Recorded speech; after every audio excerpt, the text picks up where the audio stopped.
Once upon a time, there was a magical era when we Americans felt proud of our schools and saw our teachers as good people who work hard to teach our children. It was a golden age for education, when schools flourished and students thrived. Then one day, a mystical commission of all-knowing experts was created to cast judgment on our schools. The commission looked down and found American schools wanting. Casting a powerful spell, it swayed the people into believing that our schools were failing and our teachers were self-serving. To improve our schools, a law was passed that required schools to bring every student up to grade level or be closed. Darkness fell on American education. Esteemed teachers were dismissed and cherished community schools were shuttered. Eventually, an ominous failing label was stamped on every school in the land. Burdened with public disdain and impossible demands, many educators grew disheartened and left their profession. 40 years have elapsed since that fateful spell was cast, and yet its shadow lingers, unbroken and heavy. If you are like most Americans, you might believe that our schools are not as good as those in other countries. But have you ever wondered why we hold this belief? Hello, I'm Dr. David Locke. In this video, I will explain how this misconception originated and why I believe it is completely false. In reality, American schools are not just good, they are among the best in the world, if not the best. Though presented like a fairy tale, the story in the introduction is true. The Mystical Commission was the National Commission on Excellence in Education, appointed by President Ronald Reagan. The law that caused so many teachers to be fired and schools to be closed was No Child Left Behind. Our belief that American schools are failing began in 1983, when Ronald Reagan's commission released a report titled A Nation at Risk, claiming that American schools were inferior to those in other countries. The report, which was hypnotically persuasive, had a profound impact on the American psyche, creating a deep and lingering belief that our schools were failing. However, A Nation at Risk wasn't an objective analysis. It was an extremely successful calculated attack on public schools, filled with misleading data from ultra-conservative commission members with a specific anti-public school agenda. The report painted a dire picture of American education. Our nation is at risk. Our once unchallenged preeminence in commerce, industry, science, and technological innovation is being overtaken by competitors throughout the world. The educational foundations of our society are presently being eroded by a rising tide of mediocrity that threatens our very future as a nation and as a people. The report's language was so compelling that it convinced the American public that American schools were failing. The report presented 4 key arguments to support its claims. First, the achievement gap between more and less advantaged students in the U.S. was not closing. Second, SAT scores of American students declined between 1963 and 1980. Third, American students underperformed compared to their international peers on global assessments like the PISA. Fourth, because of its substandard schools, the United States was losing its global leadership position and falling behind other nations. Each of these arguments is completely misleading. Let's go through them. The first argument for the failure of American schools was the persistence of the achievement gap between more and less advantaged students, despite the billions of dollars and many years of effort trying to close it. The best way to address this argument is to compare the achievement gap in the United States with those in other countries. This chart illustrates a common way of viewing the achievement gap. It shows the stair-step pattern in U.S. PISA scores ranging from lower to higher among students from less affluent to more affluent families.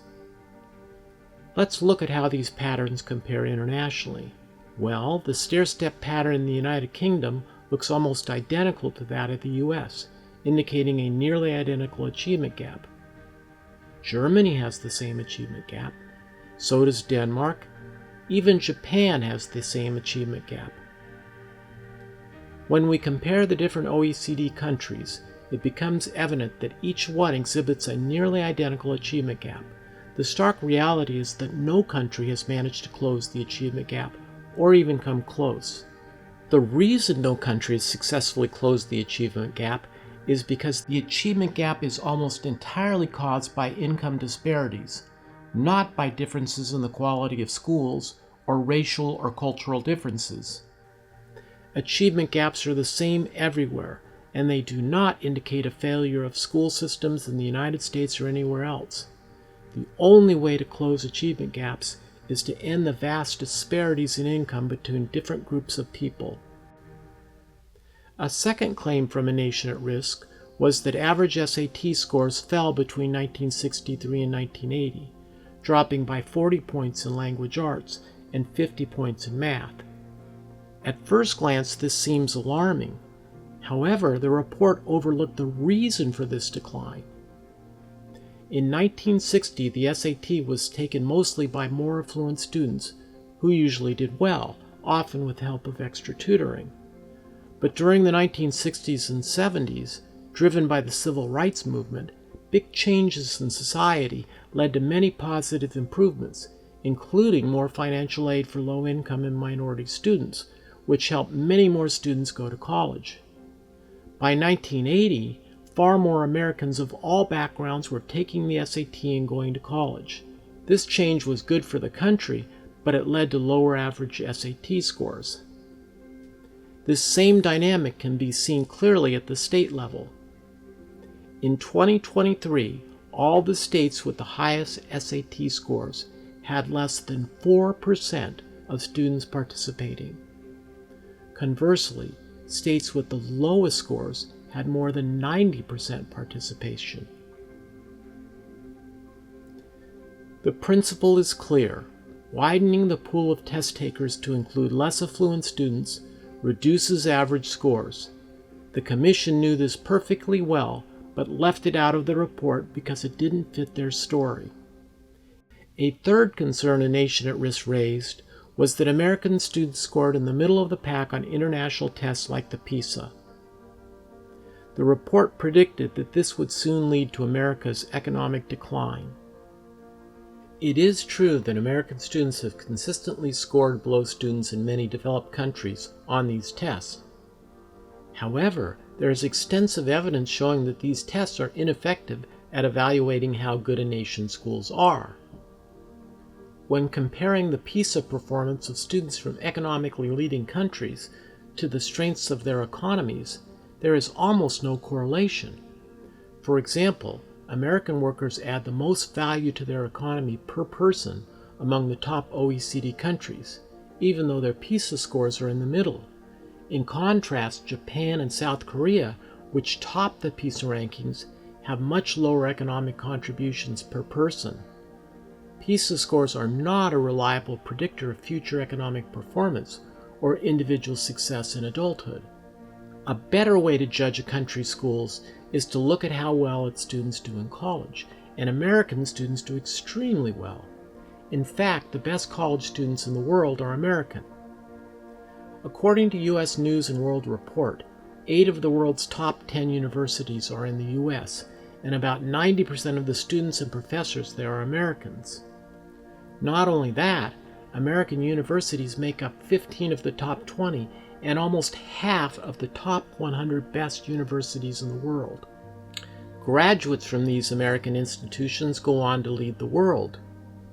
But how do these American college students do on the PISA? They don't score particularly well. Despite this, as I will discuss shortly, American students are world leaders in their fields. This disconnect suggests that the PISA and other standardized tests fail to capture the most vital aspects of educational achievement or effectively predict future success.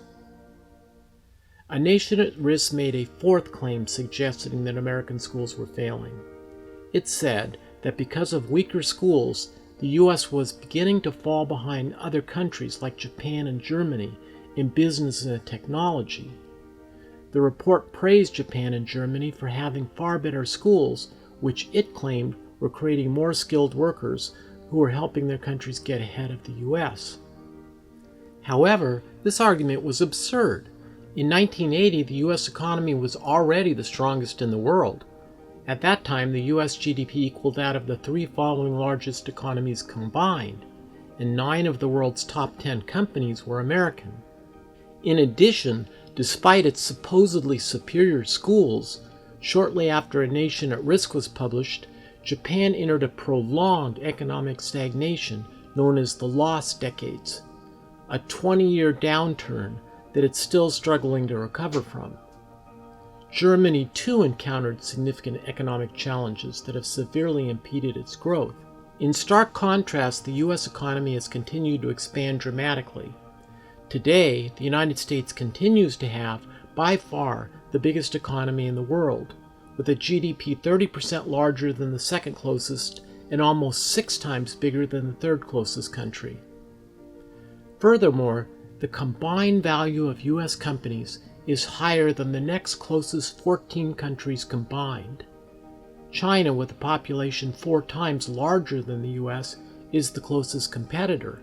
However, China's economy is facing significant challenges, with no clear end in sight. Claims made in 1980 or in 2024 that the United States has passed its best days and in decline are ridiculous. The United States was in 1983 and continues to be today the dominant economic, scientific, and military power in the world. Our public schools are a big reason for this. Far from failing, American public schools are the crucial driver for the nation's remarkable success.